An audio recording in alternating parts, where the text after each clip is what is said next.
Dear student, अस्सलाम वालेकुम। I am professor Ghulam Farid खोसा।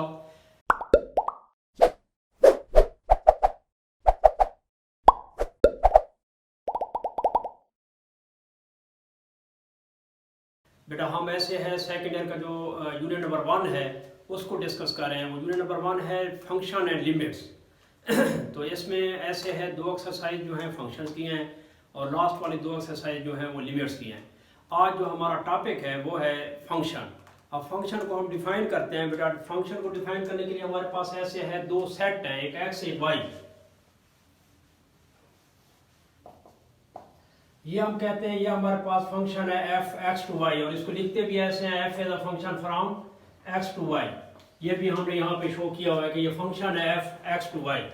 अब इसके लिए देखिए बेटा हमारे पास ऐसे है, इधर हमारे पास 1 2 3 है, इधर हमारे पास ए बी सी डी है। तो हमारे पास ये जो एक्स के एलिमेंट है इनको हम कहते हैं डोमेन। एक्स के जो एलिमेंट है 1 2 3, इसका जो ये इमेज बनता है तो जो इमेज बनता है वो रेंज कहलाती है। अब वो रेंज जो हमारे पास है 1 का इमेज फर्ज करते हैं ए है, 2 का इमेज बी है, 3 का इमेज सी है। तो इसमें हमारे पास जो सेट वाई है वो को डोमेन है, यानी को डोमेन होगी ए बी सी डी। जबकि हम जो इसको ले रहे हैं रेंज जो है रेंज हमारी होगी ए बी सी। क्यों? क्योंकि बेटा हमारे पास 1 का इमेज ए बन रहा है, 2 का इमेज बी बन रहा है, 3 का इमेज सी बन रहा है। जैसे हमने देखिए ये ऑर्डर पेयर में बताया है, ये रिलेशन है 1a 2b 3c, और अगर d भी होता तो 4d, अगर e होता तो उसको भी हम ले सकते हैं। यहाँ अगर 4 ले लें इसके मुताबिक जो हमारे पास 1 2 3 4 है, इधर a b c d e कर लें तो इस तरह से हमारे पास जो है यूँ होगा कि x के जो एलिमेंट है 1 2 3 4, यानी आप यूँ समझे 4 का जो है इमेज d बन रहा है। अब इसमें 1 2 3 4 जो है यानी 4 का इमेज जो है वो d बन गया। अगर इस तरह से हम ले तो हमारे पास जो बेटा ये ऑर्डर पेयर है, ऑर्डर पेयर में एक्स और वाई आता है। इस एक्स के जो एलिमेंट होंगे वो हमारे पास ये कहलाते हैं डोमेन, और ये जो वाई वाले एलिमेंट होते हैं बेटा यानी ए हो गया, बी हो गया, सी हो गया, डी हो गया, ये कहलाते हैं रेंज। क्योंकि फंक्शन के अंदर डोमेन होगी, रेंज होगी, और उसमें अगर हमारे पास वाई के एलिमेंट देखे जाएं तो ए भी है, बी भी है, सी भी है, डी भी है और ई भी है। यानी कोड डोमेन हमारी जो है वो वाई वाले एलिमेंट हैं। यहाँ मैंने शो भी किया है बेटा कोड डोमेन जो है हमारे पास वाई वाले एलिमेंट को कहा जाता है, और एक्स वाले एलिमेंट जो है वो देखे ना ये हमारे पास डोमेन ऑफ एफ हो गई, ये कोड डोमेन ऑफ एफ हो गई, और ये हमारे पास क्या कहलाती है? रेंज कहलाती है। रेंज हमारे पास ए बी सी डी है, और जबकि ये जो है डोमेन जो है वो 1 2 3 4 यानी फंक्शन एफ की डोमेन और रेंज है। यानी इस तरह से अगर हम और ले देखिए हमारे पास ये इस तरह से एक एक्स और वाई है, यहाँ 1 2 3 है बेटा, इधर ए बी सी है। अगर 1 का इमेज ए है, 2 का इमेज ए है, 3 का इमेज ए है, ये तब भी ये फंक्शन है, फंक्शन है फ्रॉम एक्स टू वाई। अगर ऐसे आ जाए बेटा हमारे पास यहाँ 4 एक ऐसा एलिमेंट है जिसका कोई इमेज नहीं है, तब ये फंक्शन ही नहीं है, नॉट अ फंक्शन। ये बेटा फंक्शन ही नहीं है। फंक्शन होने के लिए हमारे पास ये जरूरी है, ये हमारे पास जरूरी है कि पहले सेट के हर एलिमेंट का, बेशक एक इसका 4 का इमेज बी बन जाए, एक इसका इमेज ए हो जाए, इसका इमेज ए हो जाए, फिर ये फंक्शन है। अगर हम यहाँ पे ऐसे कहते हैं 4 का कोई इमेज नहीं है तो फिर ये फंक्शन नहीं है। फंक्शन होने के लिए ये जरूरी है कि पहले सेट के हर एलिमेंट का कोई ना कोई डिस्टिंक्ट इमेज होना चाहिए। जैसे देखिए मैंने यहाँ लिखा भी है, function is a role between two sets in such a way that each element in the first set corresponds to only one element of the second set। यानी सेकंड सेट का कोई ना कोई एक एलिमेंट होना चाहिए। अगर यहाँ इमेज ये नहीं बनता तो ये फिर फंक्शन ही नहीं होता। फंक्शन होने के लिए ये जरूरी है बेटा हर एलिमेंट का कोई ना कोई डिस्टिंक्ट इमेज होना चाहिए। अगर इस पहले सेट का दूसरा सेट में बेशक ये देखें बी और सी रह रहा है, कोई फर्क नहीं है, फिर भी ये फंक्शन है। अगर यहाँ 4 भी अगर ऐसे खाली छूटा हुआ है, यहाँ पे कोई एलिमेंट इसके साथ इमेज इसका नहीं बना रहा, तब ये फंक्शन नहीं है।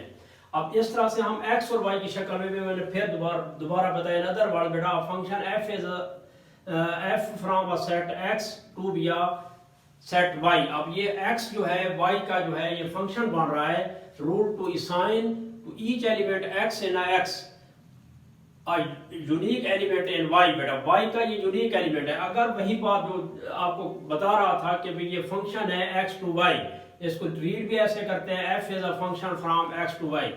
ये x2y तब फंक्शन होगा जब इसका हर एलिमेंट कोई ना कोई इमेज बना रहा होगा। अगर इस पहले सेट का एलिमेंट इमेज नहीं बनाएगा तो ये फंक्शन भी नहीं होगा। ठीक है ना बेटा, फंक्शन के लिए हमारे पास पहले सेट के एलिमेंट को डोमेन कहते हैं, दूसरे सेट के एलिमेंट को कोड डोमेन कहते हैं, और अगर ये ई मौजूद ना होता फिर कोड डोमेन हमारी रेंज होती। अगर यहाँ पे ई मौजूद है तो ये फिर हमारे पास क्या है, ये कोड डोमेन है बेटा। यहाँ पे देखे मैंने शो किया, ये डोमेन ऑफ एफ है 1 2 3 4, ये कोड डोमेन है A B C D E, और ये जो है ये रेंज बन रही है ए बी सी डी, ये जो है इसके इमेज बन रहे हैं। इसी तरह से फिर मैंने इसको थोड़ा सा मजीद एक्सप्लेन करने के लिए यूं कहा है बेटा, एक रिलेशन है, जैसे यही रिलेशन मैंने अभी आपको शो करके दिखाई भी है, 1 का इमेज ए, 2 का इमेज बी, 3 का इमेज सी, 4 का इमेज डी। तो ये ऑर्डर पेयर की शक्ल में x जो है हमारा एलिमेंट ऑफ x डोमेन कहलाता है, एलिमेंट ऑफ y जो है वो रेंज कहलाते हैं। अगर यहाँ पे देखें ना, यहाँ पे e भी मौजूद है लेकिन इसके अंदर मौजूद नहीं है। यहाँ तक जो हमारा ऑर्डर पेयर बना है वो a b c d है, इसलिए ये रेंज जो है a b c d बन गई, और x जो है ये डोमेन बन गया बेटा। ये जो है ये हमारे पास कोड डोमेन है। इसी तरह से हम फंक्शन को डिफाइन करने के लिए बेटा ऐसे भी करते हैं। अगर हम इधर से इनपुट देते हैं बेटा, यहाँ से इनपुट दिया और इधर से हमें जो है आउटपुट मिलेगा। अगर हम इसको इनपुट देते हैं, इधर आउटपुट मिलता है बेटा, ये हमारे पास फंक्शन x है, x स्क्वायर है, x क्यूब है, फर्क है x क्यूब है। हम 1 देते हैं, 1 का क्यूब बेटा 1 हो जाएगा। अगर 2 देते हैं, क्यूब है, अगर 2 देंगे तो 2 को 3 दफा मल्टीप्लाई करेंगे 8 आएगा। अगर हम 3 देते हैं तो बेटा ये 27 बनेगा। अब इसका मतलब है ये जो इनपुट देते जा रहे हैं ये डोमेन है, और जो आउटपुट मिल रही है वो रेंज है। लेकिन मैंने यहाँ जो एग्जांपल दिया, मैंने कहा इनपुट में अगर जहाँ हम इस फंक्शन को देखें वो x स्क्वायर है, अगर 1 देते हैं 1 आता है, 2 देते हैं 2 का स्क्वायर 4 बन जाता है, 3 देते हैं 9 बनता है, 4 देते हैं 16 बनता है। ये 1 2 3 4 जो है डोमेन ऑफ एफ बनेगी बेटा। जो ये दूसरे वाले जो इमेजेस हमारे पास आए हैं वो हमारी क्या कहलाएगी, रेंज कहलाएगी। इसी तरह से बेटा हम ये इसको डिस्कस करते हैं डिपेंडेंट और इनडिपेंडेंट वेरिएबल। इसमें भी ऐसे है, देखिए हमारे पास कोई फंक्शन लिखा हुआ है f of x is equal to 2x plus 3 है, फर्क करें। अब इसमें ऐसे है ये f ऑफ x, या इसको बेटा y भी हम कह सकते हैं। ये हमें एक फंक्शन दिया हुआ है, इसको डिस्कस करने के लिए देखिए हम इस तरह से करते हैं बेटा। अगर हम x को 1 पुट करते हैं या x को 0 पुट करते हैं, अगर ये पुट करेंगे तो y या f ऑफ x जो है ये हमारे पास x को 0 पुट करने से यहाँ ये 0 हो जाएगा, 3 आ जाएगा। x को अगर हमने 1 पुट कर दिया तो यहाँ हमारे पास y या f ऑफ x जो है 1 पुट करने से ये 2 बनेगा, 2 प्लस 3 ये हमारे पास 5 आ जाएगा। इसी तरह से बेटा अगर हम x की जगह पे 2 पुट करते हैं तो ये बेटा हमारे पास 2 into 2 यानी y या f ऑफ x जो है 2 into 2 4 बनेगा, 4 प्लस 3 तो ये 7 आ जाएगा। देखें ये हमारे पास रिजल्ट इसका आ रहा है, x को 2 पुट करने से y को इसको x को 1 पुट करने से 5 आ रहा है। इसी तरह से हमें यहाँ पे भी डिपेंडेंट और इंडिपेंडेंट वेरिएबल की मिसाल दी है बेटा। इसमें हमने ऐसे कहा है कि अगर हम x को 0 पुट कर रहे हैं, यानी ये फंक्शन वो हमने आपको जो ऐसे समझाया बेटा वो 2x प्लस 3 था, उसमें ये वैल्यू आई है, इसका ऑर्डर पेयर लें तो देखें हमारे पास यूं पढ़ना है, अगर हमने x को 0 पुट किया y हमारा 3 आ गया, अगर हमने x को 1 पुट किया y हमारा जो है 5 आ गया, अगर हमने x को जो है 2 पुट किया बेटा y हमारा इसके मुताबिक 7 आ गया। यानी 0 1 2 जो है ये हम अपनी मर्जी से दे रहे हैं, ये हमारा इंडिपेंडेंट वेरिएबल है। यहाँ पे हमने जाहिर किया बेटा डिपेंडेंट वेरिएबल और इंडिपेंडेंट वेरिएबल। हमारा y जो है या f ऑफ x जो है डिपेंड कर रहा है इस x के ऊपर।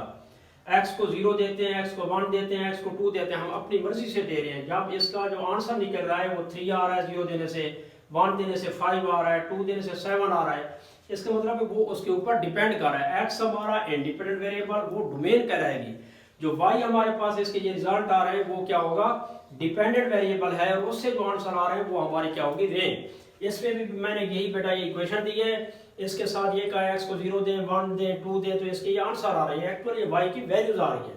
जब ये y की वैल्यू आई है तो मैंने इसे ऑर्डर पेयर की शक्ल में इस तरह से लिख दिया, 0 दिया 3 आया, 1 दिया 6 दिया 6 आया, 2 दिया तो 11 आया। इस तरह डोमेन हमारे पास 0 1 2 हो गई, और रेंज जो है हमारे पास 3 6 और 11 आ गई। इसमें यही चीज़ आपको बेटा बता रहा था कि x हमारा इंडिपेंडेंट वेरिएबल है, वो किसी पे डिपेंड नहीं कर रहा, और y जो है वो हमारा डिपेंडेंट वेरिएबल है, ये डिपेंडेंट वेरिएबल है बेटा, ये डिपेंडेंट वेरिएबल है। मतलब इसमें डिपेंडेंट और इंडिपेंडेंट वेरिएबल भी थोड़ा सा क्लियर हो गया। अब देखिए बेटा हमारे पास ये है, ये जो लिखा हुआ है the element of x pre images, मतलब भाई एक्स के जो एलिमेंट हैं वो प्री इमेजेस हैं और वाई के जो एलिमेंट हैं वो हमारे पास इमेजेस हैं। लेकिन यहाँ में मैं देखें ये एक्स स्मॉल लिखा है, एक्स वाई स्मॉल लिखा है, ये एक्चुअल बेटा इन एलिमेंट्स को जाहिर कर रहे हैं। ये एक्स वाले एलिमेंट, ये जो स्मॉल एक्स लिखा है ये 1 2 3 4 है। इसी तरह से वाई के साथ बेटा ये स्मॉल वाई लिखा है, ये ए बी सी डी जो है इसके वाई के एलिमेंट्स हैं।